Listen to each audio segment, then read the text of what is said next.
بسم اللہ الرحمن الرحیم۔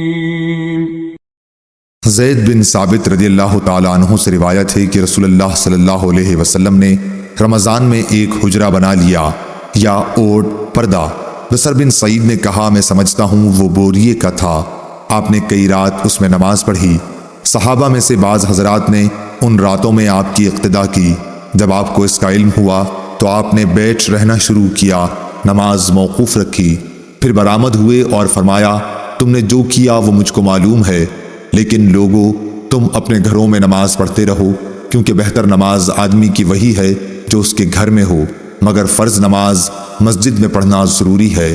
صحیح بخاری حدیث نمبر 731۔ انس بن مالک انصاری رضی اللہ تعالیٰ عنہ نے خبر دی کہ رسول اللہ صلی اللہ علیہ وسلم ایک گھوڑے پر سوار ہوئے اور گر جانے کی وجہ سے آپ کے دائیں پہلو میں زخم آ گئے۔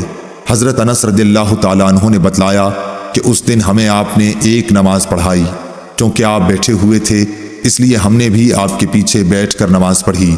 پھر سلام کے بعد آپ نے فرمایا کہ امام اس لیے ہے کہ اس کی پیروی کی جائے، اس لیے جب وہ کھڑے ہو کر نماز پڑھے تو تم بھی کھڑے ہو کر پڑھو، اور جب وہ رکوع کرے تو تم بھی رکوع کرو، اور جب وہ سر اٹھائے تو تم بھی اٹھاؤ، اور جب وہ سجدہ کرے تو تم بھی کرو، اور جب وہ سمع اللہ لمن حمدہ کہے تو تم ربنا ولک الحمد کہو۔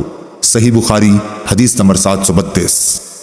انس بن مالک رضی اللہ تعالیٰ عنہ سے روایت ہے، انہوں نے فرمایا کہ رسول اللہ صلی اللہ علیہ وسلم گھوڑے سے گر گئے اور آپ زخمی ہو گئے، اس لیے آپ نے بیٹھ کر نماز پڑھی اور ہم نے بھی آپ کی اقتدا میں بیٹھ کر نماز پڑھی۔ پھر نماز پڑھ کر آپ نے فرمایا کہ امام اس لیے ہے کہ اس کی پیروی کی جائے، اس لیے جب وہ تکبیر کہے تو تم بھی تکبیر کہو، جب وہ رکوع کرے تو تم بھی رکوع کرو، جب وہ سر اٹھائے تو تم بھی اٹھاؤ، اور جب وہ سمع اللہ لمن حمدہ کہے تو تم ربنا ولک الحمد کہو، اور جب وہ سجدہ کرے تو تم بھی کرو۔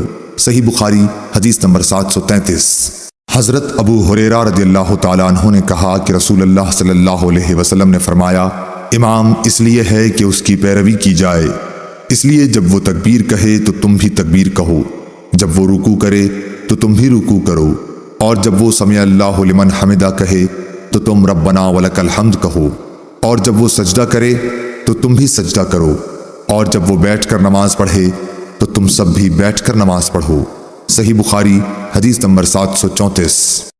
سالم بن عبداللہ نے اپنے باپ عبداللہ بن عمر رضی اللہ تعالیٰ عنہ سے روایت کیا ہے کہ رسول اللہ صلی اللہ علیہ وسلم نماز شروع کرتے وقت اپنے دونوں ہاتھوں کو مونڈھوں تک اٹھاتے، اسی طرح جب رکوع کے لیے اللہ اکبر کہتے اور جب اپنا سر رکوع سے اٹھاتے تو دونوں ہاتھ بھی اٹھاتے، اور رکوع سے سر مبارک اٹھاتے ہوئے سمع اللہ لمن حمدہ ربنا ولک الحمد کہتے تھے۔ سجدے میں جاتے وقت رفع یدین نہیں کرتے تھے۔ صحیح بخاری حدیث نمبر 735۔ سالم بن عبداللہ بن عمر نے عبداللہ بن عمر رضی اللہ تعالیٰ عنہ سے خبر دی، انہوں نے بتلایا کہ میں نے رسول اللہ صلی اللہ علیہ وسلم کو دیکھا کہ جب آپ نماز کے لیے کھڑے ہوئے تو تکبیر تحریمہ کے وقت آپ نے رفع یدین کیا، آپ کے دونوں ہاتھ اس وقت مونڈھوں تک اٹھے، اور اسی طرح جب آپ رکوع کے لیے تکبیر کہتے اس وقت بھی رفع یدین کرتے، اور جب رکوع سے سر اٹھاتے اس وقت بھی کرتے۔ اس وقت آپ کہتے سمع اللہ لمن حمدہ، البتہ سجدے میں آپ رفع یدین نہیں کرتے تھے۔ صحیح بخاری حدیث نمبر 736۔ عبداللہ طحان نے بیان کیا خالد حذا سے، انہوں نے ابو قلابہ سے کہ انہوں نے مالک بن حویرث صحابی کو دیکھا کہ جب وہ نماز شروع کرتے تو تکبیر تحریمہ کے ساتھ رفع یدین کرتے، پھر جب رکوع میں جاتے اس وقت بھی رفع یدین کرتے، اور جب رکوع سے سر اٹھاتے تب بھی کرتے، اور انہوں نے بیان کیا کہ رسول اللہ صلی اللہ علیہ وسلم بھی اسی طرح کیا کرتے تھے۔ صحیح بخاری حدیث نمبر 737۔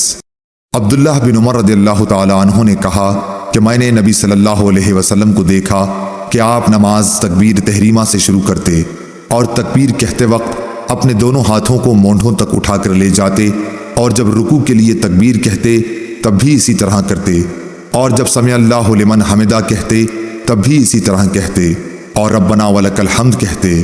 سجدہ کرتے وقت یا سجدے سے سر اٹھاتے وقت اس طرح رفع یدین نہیں کرتے تھے۔ صحیح بخاری حدیث نمبر 738۔ عبید اللہ عمری نے نافع سے بیان کیا کہ عبداللہ بن عمر رضی اللہ تعالیٰ عنہ جب نماز میں داخل ہوتے تو پہلے تکبیر تحریمہ کہتے اور ساتھ ہی رفع یدین کرتے۔ اس طرح جب وہ رکوع کرتے تب اور جب سمع اللہ لمن حمدہ کہتے تب بھی دونوں ہاتھوں کو اٹھاتے، اور جب قعدہ اولیٰ سے اٹھتے تب بھی رفع یدین کرتے۔ آپ نے اس فعل کو نبی کریم صلی اللہ علیہ وسلم تک پہنچایا کہ حضرت صلی اللہ علیہ وسلم اسی طرح نماز پڑھا کرتے تھے۔ صحیح بخاری حدیث نمبر 739۔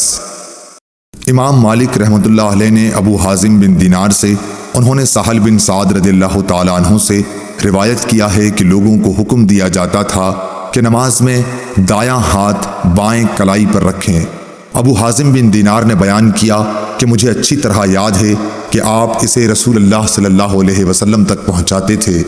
اسماعیل بن ابی اویس نے کہا یہ بات حضرت صلی اللہ علیہ وسلم تک پہنچائی جاتی تھی، یوں نہیں کہا کہ پہنچاتے تھے۔ صحیح بخاری حدیث نمبر 740۔